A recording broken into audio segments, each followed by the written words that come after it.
Katika mambo ambayo yatakana tuyagusie kutokana na baadhi ya maswali ambayo nimeyaona hapa, sisi tushaona kwamba kulikuwa na maghulati waliozunguka safu za wale maimamu wao au wanaoita maimamu. Maghulati wakawa wanatunga hadithi alafu wanawasingizia maimamu. Je, Shia wamechukua hatua gani? Ali bin Abi Talib alichukua hatua kali sana. Kuna wengine aliwafukuza kabisa katika mji, aliwatoa pale wakapelekwa Madain na sehemu nyingine, wengine aliwachoma kwa moto. Sasa hatua gani zilitumika tena baada ya hapo? Kwa upande wa wale maimamu, wale maulama wale ahli sunna wal jamaa ambao wao ni maimamu katika ahli albayt, wale wakawa wanawabainisha kila anayejulikana, wamtaja fulani mal'un, fulani kadhab. Ziko akwali nyingi za kuwataja wale watu wamejeruhiwa na maimamu, kwa wakawa wanawabainisha na kwa watu, kwa sababu hawakuwa na mamlaka wao. Ali bin Abi Talib alifanya vile kama amirul mu'minin, kiongozi wa dola yote ya Kiislamu, lakini hawa wakawa wanawabainisha walipokuwa sema, wakiwataja kwa watu, huyu bwana si katika sisi. Mifano iko mingi tu, lakini palianzishwa harakati baada ya hapo. Sasa baada ya wakati wa maimamu na baada ya wakati wa al-ghaiba as-sughra, kule kughibu, kutoweka imamu yule kule kwa kwanza na kwa pili, palidhihiri kundi baadaye karne za katikati hapo, au makundi mawili. Kuna kundi lilikuwa likiitwa al-usuliyun. Al-usuliyun katika Shia Ithna Asharia ni kundi lililokuja na fikra ya kwamba habari zote zilizopokewa kwenye vitabu vya hadithi, ima kutoka kwa Mtume sallallahu alaihi wasallam au kutoka kwa maimamu wao, ni lazima zichunguzwe, kuwekwe kanuni za uchambuzi wa habari zitakazozichambua habari hizi, kama wenzetu masuni wao waita masuni, kama wanaita al-amma, kama wanaofanya al-amma,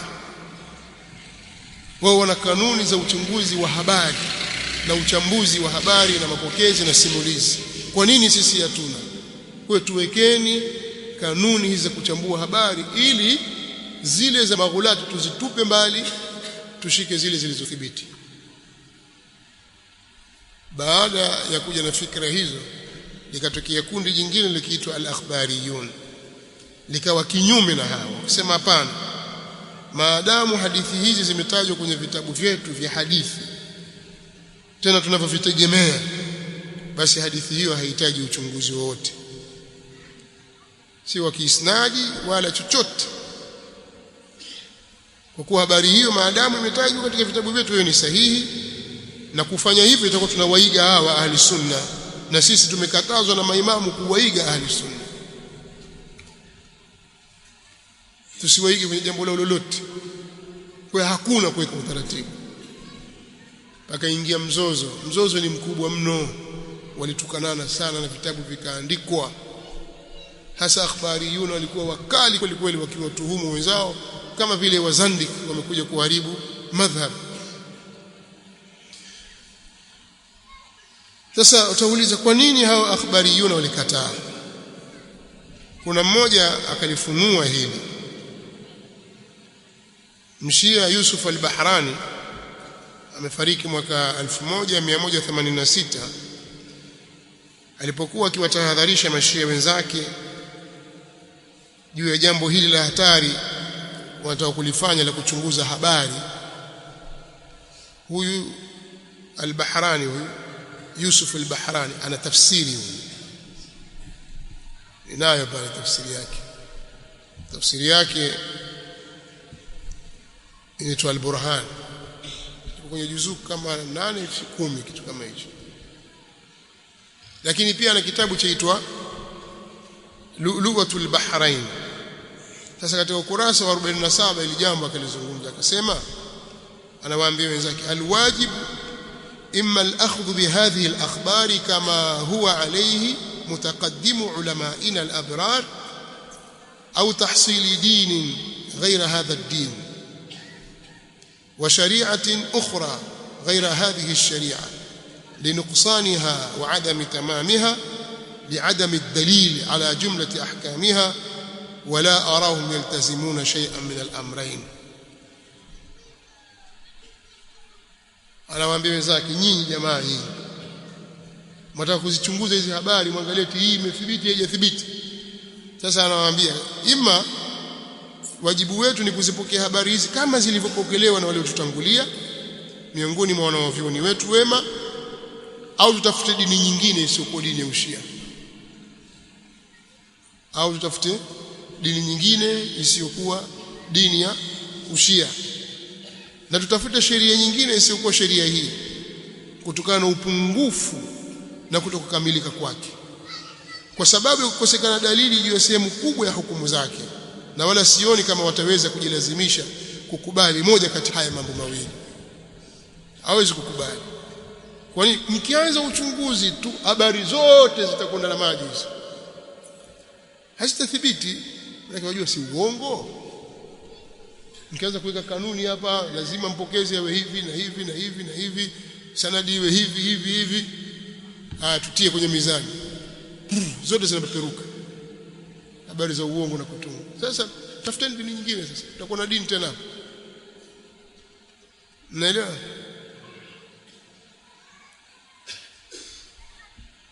Mbona kama muelewe? Muelewe vizuri. Murtadha al-Amili kwenye kitabu chake Maasatu az-Zahra katika juzu ya kwanza ukurasa 27 anasema, laysa min haqqi ahadin an yatluba min an-nas an yaqtasiru fima yuthirunahu min qadaya ala ma warada 'an an-nabiy sallallahu alayhi wasallam wal a'immati bi asanida sahihatin wifqa al-ma'ayir ar-rijaliyya في توثيق رجال السند، لأن ذلك معناه أن يسكت الناس كلهم عن الحديث في جل القضايا والمسائل دينية كانت أو تاريخية أو غيرها، دينية كانت أو تاريخية. sawa. Anawaambia hakuna mtu yote ana haki ya kuwataka watu wanapotaja kadhia zilizopokelewa kutoka kwa Mtume sallallahu alaihi wasallam na maimamu alayhimussalam wafupizike na kutaja sanadi sahihi, kwamba bwana ukitaka kutaja hadithi taja hadithi sahihi kutoka kwa Mtume sallallahu alaihi wasallam, ukitaka kutaja hadithi kutoka kwa imamu taja hadithi sahihi, acha kutaja hadithi ambazo sanadi zake ni mbovu. Hakuna mtu yote ana haki ya kuambia watu wafanye hivyo. Umeelewa? Hakuna mtu mwenye haki ya kuambia wenzake hivyo, kwamba wafanye hivyo kwa mujibu wa vipimo vya elimu ya rijali, yani wapokezi, katika kuwapa hukumu ya kukubalika wapokezi wa sanadi hizo, kwa sababu maana ya jambo hilo ni kuwataka watu wote wanyamaze. Watu wote wanyamazie hadithi kwenye kadhia zote za masuala na masala yote, yawe ya dini, ya kihistoria na mengineyo. Kwa sababu hakuna utasema jambo fulani halali, leta ushahidi, kimya. Nini? Hana. Kwa sababu atakachokitaja hakijathibiti, si kutoka kwa Mtume sallallahu alaihi wasallam wala kutoka kwa imam. Tukianza kupima pima, unaelewa? Akaendelea akasema, bali inna hadha alladhi yatlubu dhalika min an-nas law aradahu an yaqtasira fi kalamihi ala khusus al-qadaya allati waradat bi asanid sahihatin 'an al-ma'sumin fasayajidu nafsahu mutarran ila as-sukut والجلوس في بيته لأنه لن يجد إلا النزر اليسير الذي سيستنفذه خلال أيام أو أقل من ذلك. بل huyo anayetaka hayo kwa watu, lau kama yeye atataka kufanya katika maneno yake kufupizika juu ya kadhia maalumu zilizopokewa kwa sanadi sahihi kutoka kwa maimamu maasumin, basi atajikuta yeye mwenyewe analazimika kunyamaza na kukaa nyumbani kwake, kwa sababu hatapata isipokuwa kiasi kidogo ambacho akikitumia ndani ya siku chache tu au chini ya hapo kitakuwa kimekwisha. Unaelewa? Hadithi chache sana, lakini zilizobaki zote ni uongo, ni mambo ya kutunga. Kwa hiyo jamaa msijaribu kufanya hivyo, anawaambia wanaambiana wenyewe. Wengine wanasema hapana, lazima ile jambo sisi tuliingie. Mbona wenzetu masunni wamefanya? Jamani, wale hadithi zao ni za kweli, sisi hatuna, tusijaribu. Wanaeleza kwamba wenzetu wameanza kufanya utafiti wa habari tangu wakati wa tabi'in. Anasema wa amma al-'amma, Nuruddin al-Musawi al-'Amili anasema wa amma al-'amma fakutubuhum dalatun ala annahum fi awwal zaman at-tabi'in intakhabu ahadithahum wa'tamadu 'alayha wa asqatu minha kull shay'in ishtabaha 'alayhim sihhatuhu hatta inna malikan asqata min al-hadith ma la yuhsa wa athbata ma la yakhfa was-sihahu as-sittatu mashhuratun. Ama ahlu sunna vitabu vyao vinafahamisha kwamba wao tangu enzi za tabi'in walikuwa wanazichuja hadithi zao na wanazitegemea, na wameondosha kila kilichokuwa na utata juu ya usahihi wake, mpaka imefikia Imam Maliki ameondosha hadithi zisizodhibitika na akazithibitisha idadi ambayo haina kificho. Sihahi sita, yani Sahih Bukhari, Muslim, Sunan Abi Dauda, Tirmidhi, Nasai na Ibn Majah ni vitabu mashuhuri kwenye hilo. Haya ameyazungumza katika kitabu Hashia ya kitabu Al-Fawaid al-Madaniyah cha Al-Amin al-Istarabadi ukurasa wa 125. Kwa wao wanakiri kwa uchambuzi huku ulianza siku nyingi, kina Ibn Sirin walishazungumza inna hadha al-ilma dinun fandhuru amman ta'khudhuna dinakum, na mfano maneno mengine Ibn Sirin kanu la yasaluna 'an al-isnad falamma waqa'at al-fitna qulna sammu lana rijalakum. Maneno yalianza siku nyingi na upembuzi ulianza siku nyingi. Sasa wao wamekuja mpaka karne ya 7 kwenda karne ya 8 ndio wafikiria mambo hayo wapi kwa wapi. Sasa hata hao usuliyuna waliosema wafanya kazi hiyo walishindwa, kwa sababu mmoja nieleza hapa alipoyatazama kitabu, katika kitabu alifanya hivyo kwanza al-Majlis katika Mir'atul Uqul, hadithi zao zote zile za msingi zote kazibatilisha, akiona sasa kwamba hapa zimeisha, zimebaki ngapi? 5. Hizi kule tuziache, labda hadithi ziko 40 au ngapi, hii dhaifu, hii hapa hivyo hivyo nakwenda. Sasa mbona mlango wote hadithi zimeisha, hizi ngoja niziache sasa. Hata kama hii yafanana na ile ya kwanza aliyoidhoofisha kwa kila kitu, lakini ataiacha makusudi, kwa sababu akizimaliza sasa dini iko wapi tena? Mnaelewa? Ndio pale alipoitazama Al-Kafi kwa masala kuzaliwa huyo Mahdi, hadithi 31, akaona zaisha zote, akabakisha hadithi 9 akazibakisha, nyingine zote akazidhoofisha. Sawa. Sasa mwingine sio, ilikuwa akili yake iko wapi? Yeye akaja akazidhoofisha zote, akabakisha hadithi 2 ambazo hazina uhusiano na ile tukio. Kwa hiyo kwa maana hakuna habari hiyo. Mmoja alipokuwa akizungumzia habari zilizotajwa kwenye vitabu vyao kwamba hii Qur'ani hii sio hii Qur'ani iliandikwa na kina Abu Bakar na kina Umar na kina Ubay kina Zaid bin Thabit, sio hii, imepotoshwa hii, imepunguzwa hii, kuna maneno yamebadilishwa. Ndio ipi iko wapi? Ni ile iliyoandikwa Ali na sasa hivi anayo Mahdi. Sasa zile riwaya zote zilizokuja zile, ukitazama mtiririko wake, wapokezi wa zile riwaya majina yao kina Muhammad bin Sinan na wengineo, wale ndio wale waliopokea habari za kuzaliwa sahibu zamani. Ndio mmoja waambia, sasa nyinyi mkikataa hizi taarifa za hawa kwamba eti hawa ni maghulati, watatuambia sisi kwamba mbona kule mmewakubalia, na kuna habari zetu nyingi zimepokewa na hawa sisi tuzikubali. Hamuoni sasa mtuletee matatizo? Zikubalini tu hizi, leteni maelezo mengine. Umeelewa? Kwa hakuna masuala ya kupembua, sisi tutaadhirika.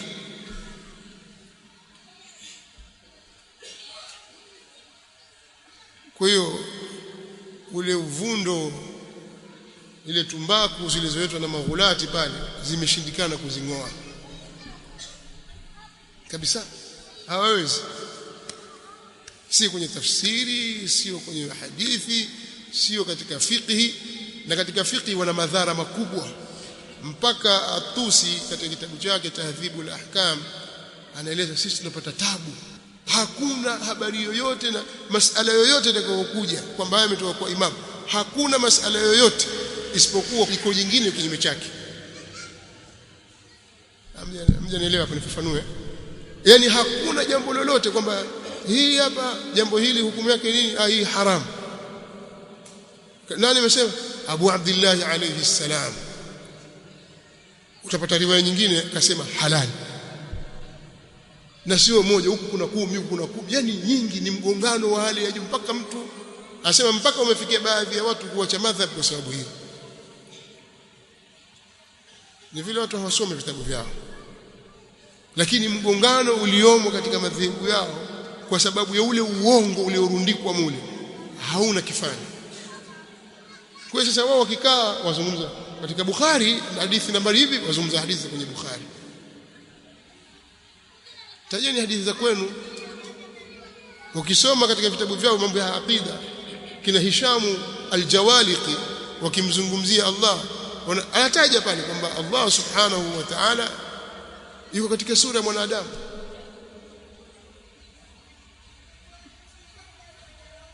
Katika al-Kafi, na mambo mengi ya ajabu wanayozungumza, mushabbiha yani. Umeelewa? Kwa hiyo madhhabi imekuwa ni ngumu. Sasa nitaje kuwasomea inshallah maneno ya wanawazuoni wao na azma walikuwa wameiweka kwa sababu ya ule mgongano uliopo ndani yao.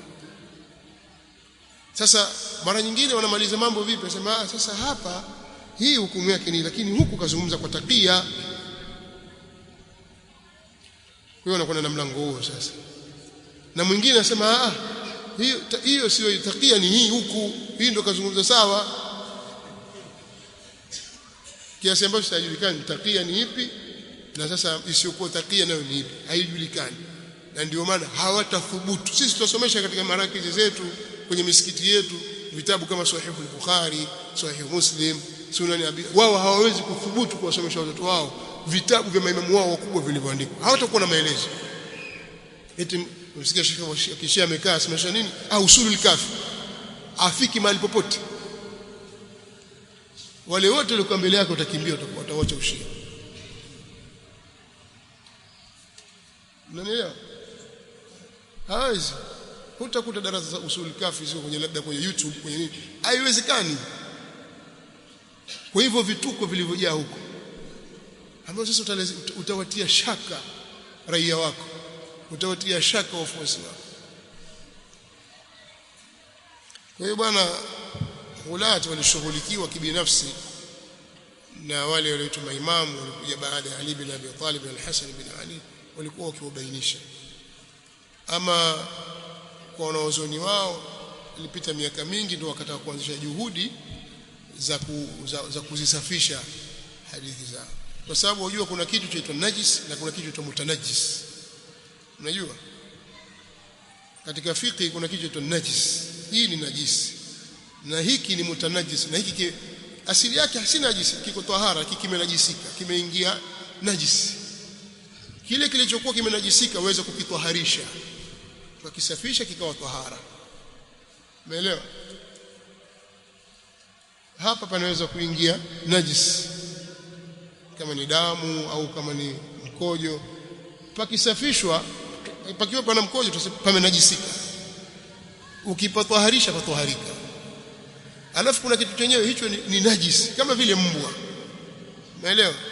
Yule mbwa hata ukamwogesha baharini miaka 7 hawezi kuwa tahara, sababu najisi tu. Wallahu ta'ala a'la wa a'lam. Subhanakallahumma